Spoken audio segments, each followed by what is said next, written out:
بسم اللہ الرحمن الرحیم الحمد للہ رب العالمین الصلاة والسلام علی محمد وعلی اہل بیتہ الطیبین الطاہرین اما بعد فقد قال اللہ تبارک وتعالی فی قرآنہ المجید بسم اللہ الرحمن الرحیم وَلَقَدْ يَسَّرْنَا الْقُرْآنَ لِلذِّكْرِ فَهَلْ مِن مُدَّكِرٍ، اور بالتحقیق ہم نے قرآن کو نصیحت کے لیے آسان بنا دیا، تو کیا کوئی ہے نصیحت کو قبول کرنے والا۔ خلاصہ قرآن پارہ نمبر 14۔ اس بارے میں 2 سورہ ہیں، سورہ ہجر اور سورہ نحل، دونوں مکمل 14ویں پارے میں بیان ہوئی ہیں۔ سورہ ہجر کے آغاز میں خداوند عالم نے کفار کی آرزوئیں بیان کی ہیں، جو وہ جب قیامت کے روز یا جب وہ جہنم میں پہنچ جائیں گے تو اس وقت ان کی آرزوئیں ہوں گی، یعنی جب وہ خود کو عذاب میں دیکھیں گے تو تمنا کریں گے کہ کاش وہ بھی مسلمان ہوتے۔ لہذا مسلمان سے وہی مراد کہ کاش وہ بھی اطاعت کرنے والے ہوتے،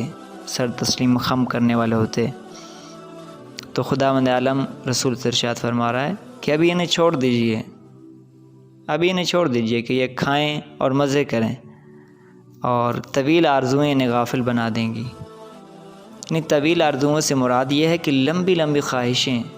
لمبی لمبی آرزوئیں کرنا۔ لہذا یہ جو چیزیں بیان ہوئی ہیں یہ ممکن ہے ہمارے اندر بھی ہوں، ایک مسلم کے اندر بھی ہوں۔ اسی بارے میں مولا علی علیہ السلام کا فرمان ہے کہ مولا فرماتے ہیں کہ مجھے تمہارے بارے میں 2 چیزوں کا خوف ہے، ایک تمہاری خواہشات، یعنی تمہارے خواہشات کی پیروی میں پڑ جاؤ گے، اور دوسرا تمہاری لمبی لمبی آرزویں کرنا، لمبی لمبی خواہشیں کرنا۔ اس کے بعد خداوند عالم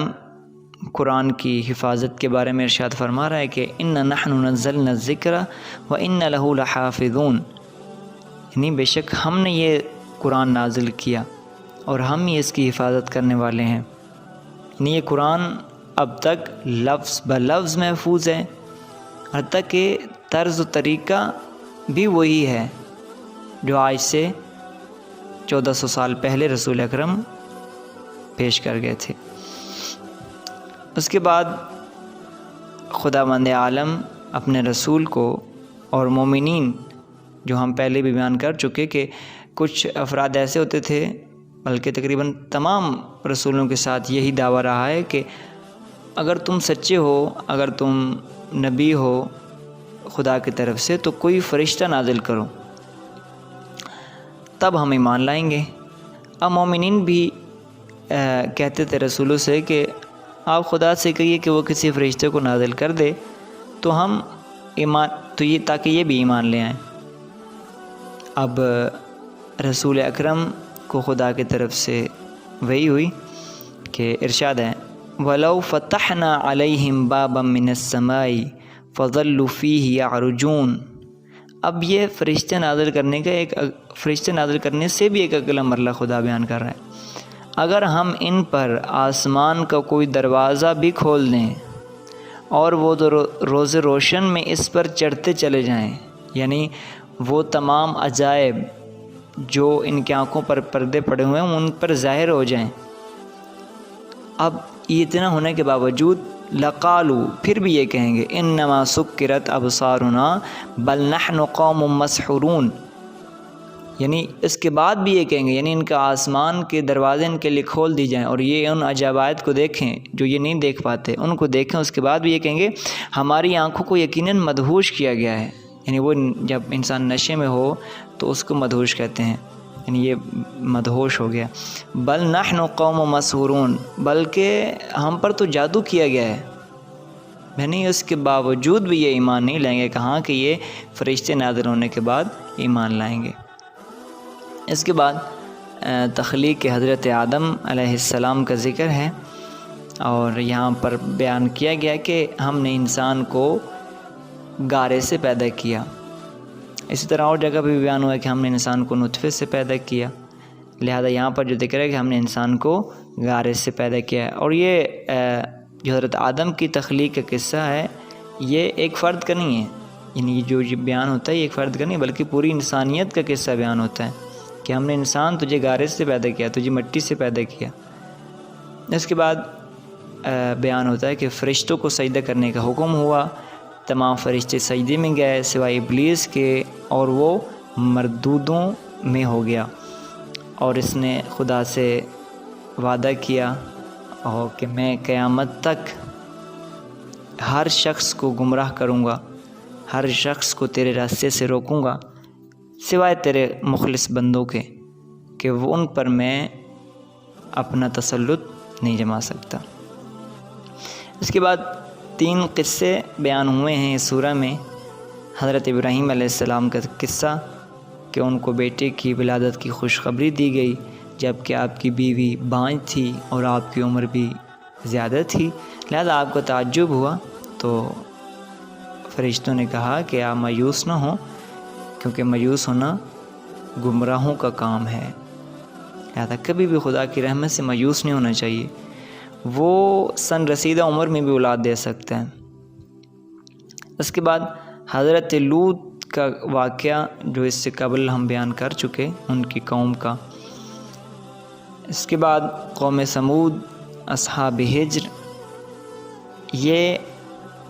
یعنی ہجر سورہ کا نام بھی ہے اور اسی کے متعلق یہاں پر بیان ہو رہا ہے۔ ان قوم کی طرف یعنی قوم سمود جو تھی، اس قوم کی طرف حضرت صالح علیہ السلام مبعوث ہوئے تھے، ان کی طرف بھیجے گئے تھے، اور سمود کے دارالحکومت کا نام ہجر تھا، اور یہ لوگ چونکہ پہاڑوں میں رہتے تھے،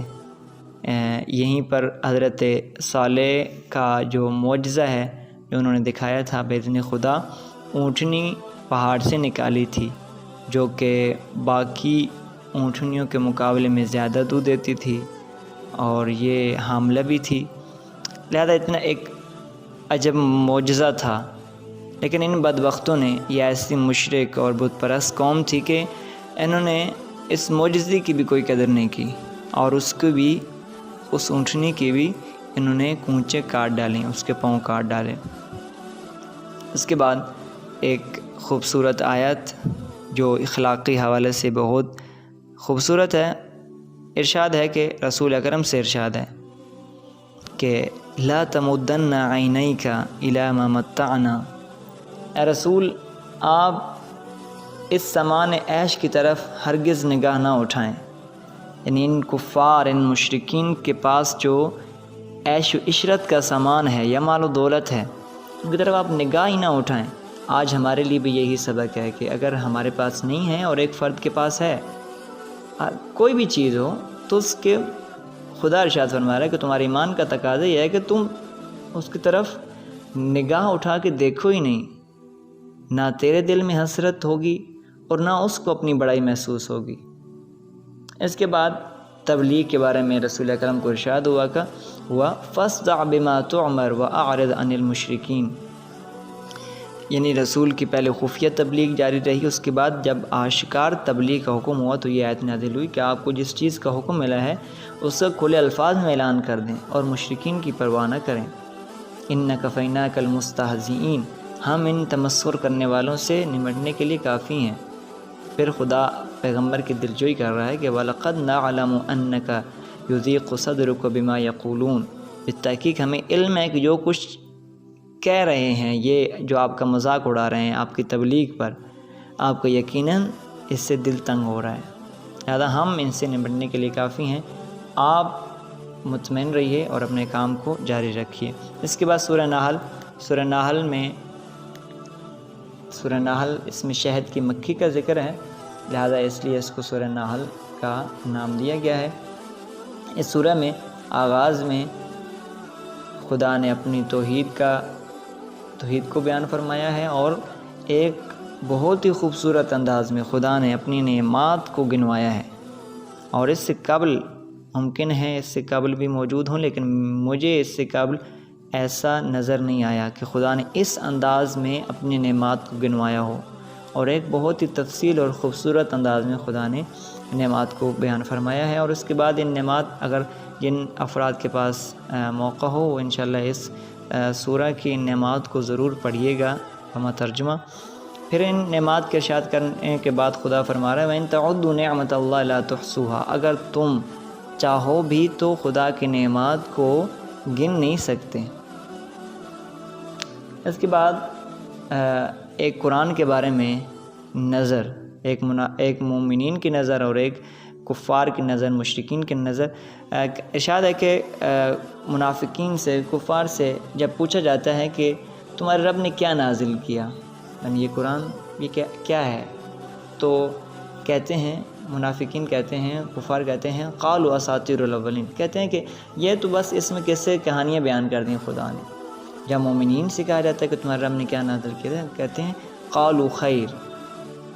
ہمارے رب نے ہمارے لیے خیر نازل کی، بھلائی نازل کی، جو کہ ہمارے لیے اس دنیا میں بھی خیر ہے اور آخرت میں بھی خیر ہے۔ اس کے بعد شہد کی مکھی کا ذکر ہے۔ شہد کی مکھی کے بارے میں ارشاد ہے کہ وَأَوْحَىٰ رَبُّكَ إِلَى النَّحْلِ أَنِ اتَّخِذِي مِنَ الْجِبَالِ بُيُوتًا مِنَ الشَّجَرِ وَمِمَّا يَعْرِشُونَ، ہم نے وحی نازل کی، وحی کی شہد کی مکھی کی جانب کہ وہ پہاڑوں پر، درختوں پر اور عمارتوں پر اپنے گھر بنائے، اور اس کے بارے میں ارشاد ہے فِيهِ شِفَاءٌ لِلنَّاسِ۔ اس کے بعد خداوند عالم اسی نحل کی آیت نمبر 90 میں ارشاد فرما رہا ہے کہ یقیناً اللہ عدل اور احسان اور قرابت داروں کو ان کا حق دینے کا حکم دیتا ہے، اور بے حیائی اور برائی اور زیادتی سے منع کرتا ہے۔ یہاں 3 حکم ہوئے ہیں اور 3 ہی نہیں، یعنی 3 کاموں کی طرف کہا گیا کہ یہ کرو اور 3 سے روکا گیا ہے۔ عدل اور احسان اور قرابت داروں کے ساتھ ان کا حق دینے کا حکم ہے، بے حیائی، برائی، زیادتی سے منع کیا گیا۔ عدل کیا ہوتا ہے، احسان کیا ہوتا ہے؟ عدل یعنی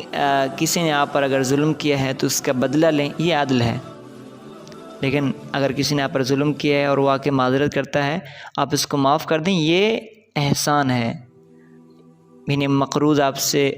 سے قرض لینا، یہ آپ کا عدل ہے۔ لیکن مقروض اگر نادار ہے